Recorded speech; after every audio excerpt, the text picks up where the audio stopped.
Hi, my name is Gwen Manthe and I'm a conservator with the Smithsonian American Art Museum. I'm here with the Heritage Emergency National Task Force at the Save Your Family's Treasure workshop, and we're here responding with survivors and providing them guidance and advice on how to salvage and recover their family heirlooms, things such as photographs, quilts, textiles, and important documents. We have a number of demos here to show, including this stack of photographs, which has gotten wet and has created a package of stuck together photographs. And so I have a couple pieces here that I'm going to show how to actually separate these photographs and get them dried.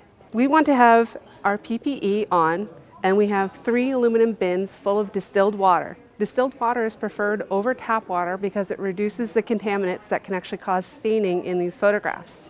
But if you do not have access to distilled water, warm tap water is just fine as well. I also have some of this window mesh screen. You do not want to use metal screening because the metal will actually scratch and can actually start to create rust stains in these materials. So by putting the photographs in the water and with a little bit of time, these will eventually soften and separate.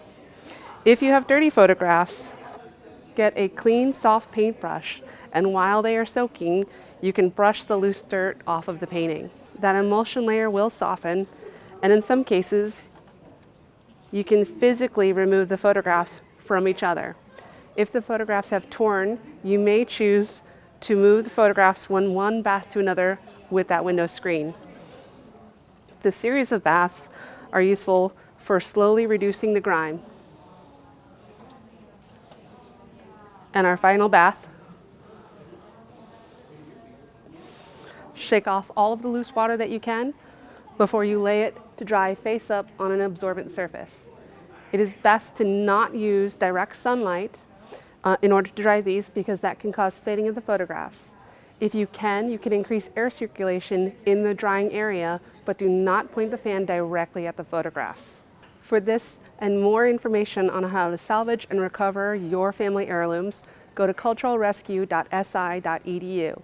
For information on how to find a conservator, go to culturalheritage.org and click on Find a Conservator.